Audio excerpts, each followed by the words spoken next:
Hi guys, I'm Woodcraft Hamster, and I thought we'd have another look at this cheap Chinese axe come tomahawk.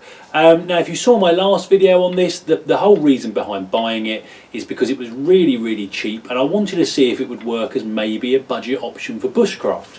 Now I didn't think much of it. The blade's not great, it's got this whacking great spike on the end that's not particularly useful, though I have actually been thinking about that, and I do wonder if maybe in the winter time, if you need to dig down to sort of some frozen earth or something like that, this might work as a bit of an impromptu pickaxe. I mean, it's certainly pointy and solid enough, but what I want to focus on today is the blade, and what I'm going to try and do is a little bit of a mod, more of a reprofile than anything else, but what I want to do is just work this blade down with a file and then some stones, and see if I can get this to something resembling a decent sharpness. So what I'm going to do, I'm going to move the camera around just a little bit.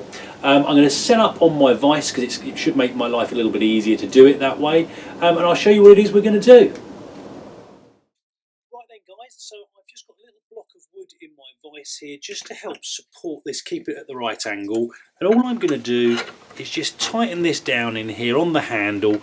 That's nice and solid, not moving anywhere. And the first thing I want to do is kind of just re-profile this, the edge of this blade a little bit. Now it's quite wide at the moment. I'm not, it's very wide the whole way through, so I'm not going to get masses of this down. But what I think I can do is extend this a little bit, almost to give it more of like a Scandi grind. I mean, I'm not aiming for that, but it's the sort of where I'm looking towards, just to make this the actual edge a bit shallower in its angle, so that it's not just kind of working more like a wedge, which it is at the moment. Now I'm going to be using just a standard file for this. It may take a little while, so I'll speed through some footage, but essentially all you want to do is get your file on there, keep it nice and even as you go around, and just start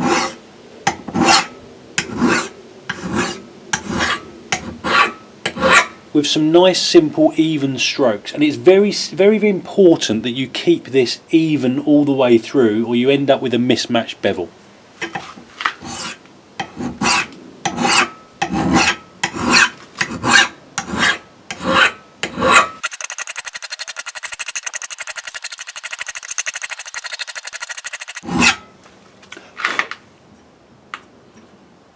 So we're starting to make a little bit of progress, not much to bother showing you at the moment. What I did want to say is you've probably already noticed that I'm pushing the file towards the sharp part of the blade. So obviously my hand is travelling towards the edge of that blade.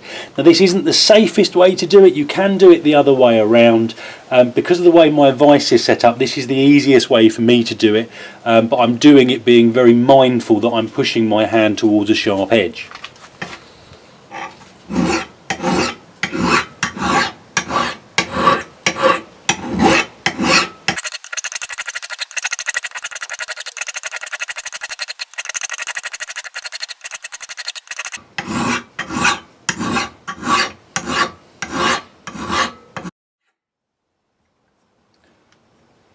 Right, well that was a good 20 minutes or so, but what I want to show you is the edge here, which is the one I've been working on, in comparison to the previous one. So it's probably about double the depth now.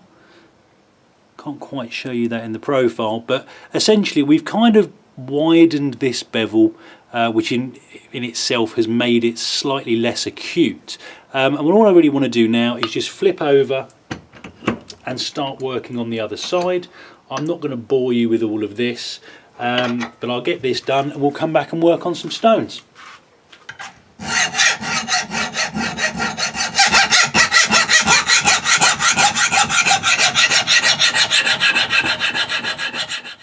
Right then guys, so that is both sides of the edge done with the file, and I'm going to move over now to my little puck stone.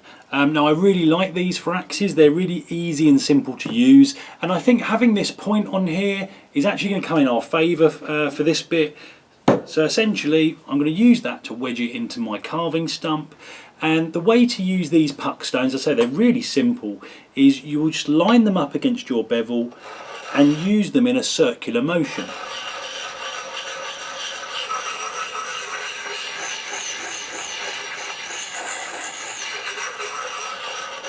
Now the way to tell whether these are working properly or not, I mean, you can oil these or you can put a bit of water or something on them. I've never done that with these. I like to just use them sort of dry as they are. And the way to tell if they're working is once you've got it laid against the bevel and you're starting your circular motions, if you're seeing tiny little bits of dust almost getting shaved off by the edge of the blade, you're generally at the right angle.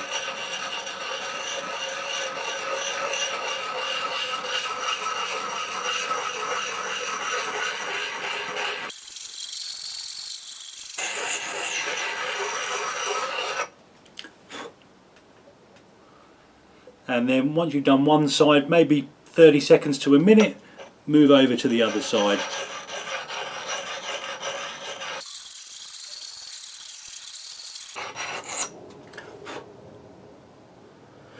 So it certainly feels a bit sharper. There's still quite a few rough marks left from the file. So I'm going to spend another 10 minutes or so just bringing this down with the coarse side of this stone, and I'll come back when I'm ready to flip over to the fine side.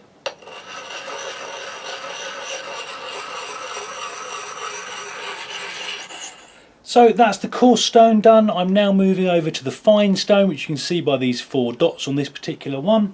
And if you don't have a carving stump like this or a point on the end of your axe to sort of wedge in, there are other options available. I've often done this by putting the axe just on sort of flat on a tabletop, holding it so that the blade is, or the edge is slightly proud, and then taking your stone and working it like this. Now I was thinking about this while I was doing it just a minute ago, trying to think of a good way to describe this to anyone that's not too familiar with sharpening or is only just learning how to do it. Now obviously by having it in your bench like this, or let's say like this, and watching your bevel, it's obviously really useful. If you can't do that and you're doing it this way, the best way I can think of describing it is a bit like learning to drive a car. So you've got your stone, you've got it on your bevel, and as you start doing your circular motions, you're going to be tilting it sort of up and down to find the sort of the point you want to be at. And it's very similar to the biting point in a car. You'll find that if you're holding it at too low of an angle, you just don't really feel anything, it's just running very smoothly. If you turn it over too far, you'll feel the edge trying to bite into the stone, and it does feel almost wrong, I suppose is the only way I can describe it. But if you very, very gently just move that until you hit that very first kind of biting point, that's generally where you want to be for sharpening something like an axe, or indeed a knife for that matter.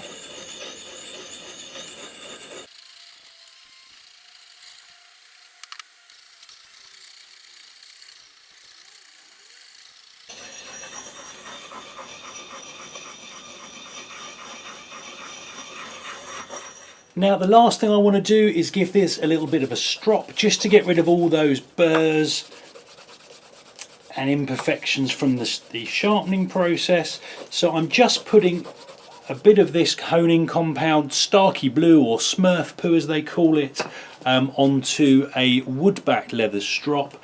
And again, same technique, I just kind of lay it over the edge of whatever surface I'm using.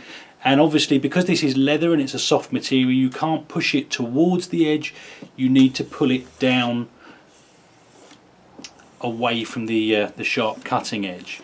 And I find, you know, I'm not going to bring this up to a mirror finish. I'm not a huge fan of mirror finishes on working tools, but I want to give it just a reasonably good going over, remove all those microscopic burrs,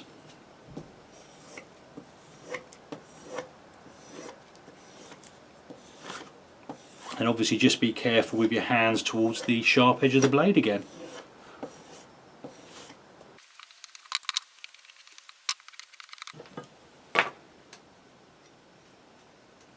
And that is pretty much done. Now the real test here is whether this is any sharper than when we started.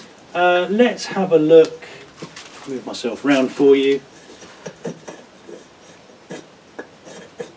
So we're not going to be able to make anything like feather sticks with this. And again, I'm not surprised by that because the blade itself is really just far too thick in the cross section. You can see it quite well from where are we, that angle. You know, it's a very wedge shaped blade, and in order for me to take down enough material on the edge, I'd have to come almost kind of right back to here, where this wedge starts, and that is an awful lot of work without something like an angle grinder. Now, will it chop and sort of carve?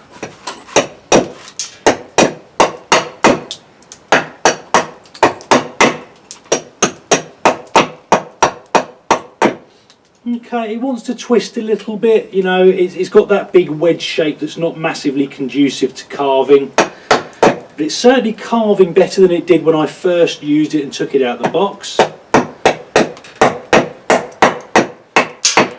So yeah, I think, you know, at a pinch this would work for bushcraft if this was really all I had.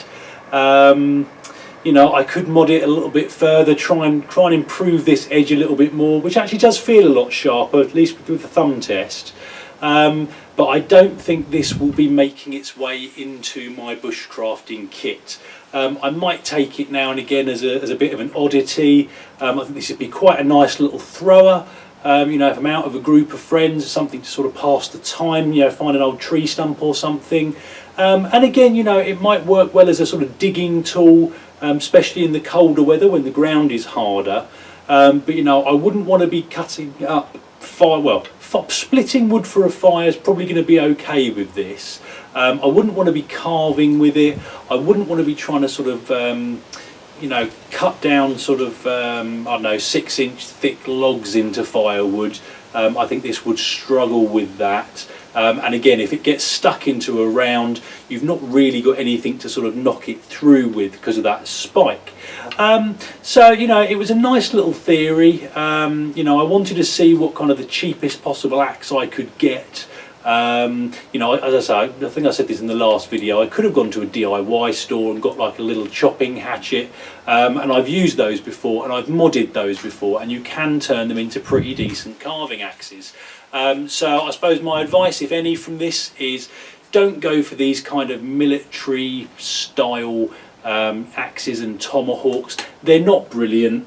You know, you can do a simple mod on them like I've done today and it will improve them, but if I wanted to make this worthwhile to take out bushcrafting with me, it would take a lot more work, especially if I was using just files.